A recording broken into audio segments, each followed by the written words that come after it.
And just like that, Wolves are in an FA Cup quarter-final.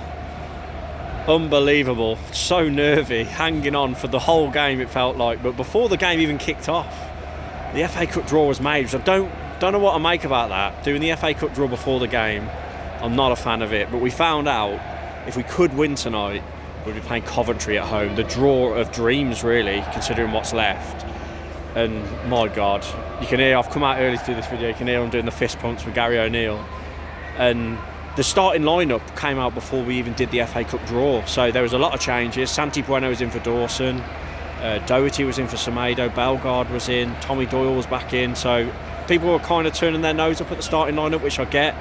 But, you know, the games are coming in quick succession, so you've got to expect some changes. Brighton had a lot of injuries too.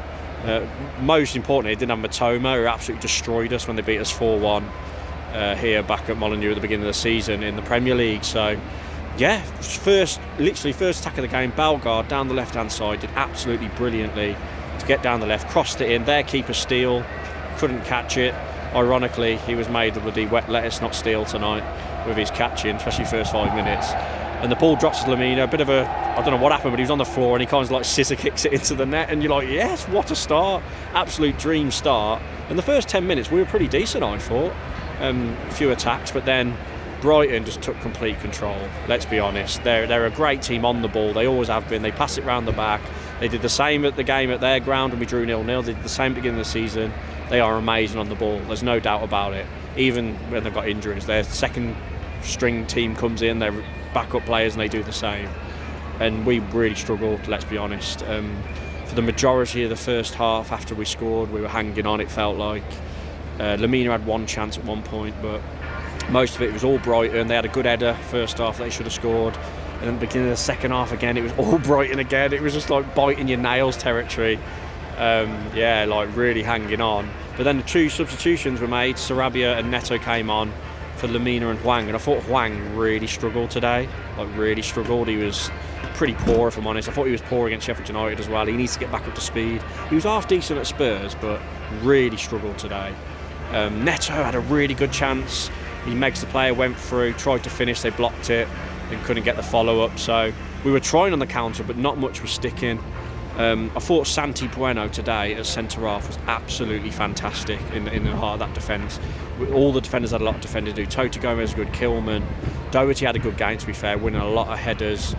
Aït-Nouri's always good, isn't he? Let's be honest. But what a 2 1-0 wins in a row at home, and a fantastic win against a really good Brighton team. I mean, I know they're still in the Europa League, but you could tell they wanted it tonight. And wow, what is Gary O'Neill doing? No one wanted him in the pre-season when he come in, and look what he's doing now. We're up there in the Premier League. We're having a deep run in the FA Cup, and you think back to when we lost against Ipswich. Wow, that day is mad now. And that was Santi Bueno's debut, and since that debut he's come on leaps and bounds. And talking to Santi Bueno, he is my man of the match today. He was absolutely brilliant at centre half. Every time he comes in for Dawson, apart from that Ipswich game, he's been pretty solid. You can't take that away from the lad. What a defender he is, and I think he's one for the years to come. But yeah, comment your thoughts. 23,000 here tonight. I know the pricing was a bit high. I did eat food. I didn't starve myself to afford the ticket tonight, which I saw was going around on social media. People saying they've been starving themselves to get a ticket. Absolute bananas. Good luck to Manny, who's still walking up to Newcastle as we speak. He should get there at 1:30 on Saturday. He's been walking since 5 a.m. Tuesday from Molineux to St James's Park. So donate to his Just Giving page and bring on Newcastle. Huge game in the Premier League to come. We win that. Wow, incredible. Bring on Coventry in the next round. If we win that, we're going to Wembley again. Unbelievable scenes. Bring it on. Quarterfinals, here we come. Get in. Please like and subscribe if you are new.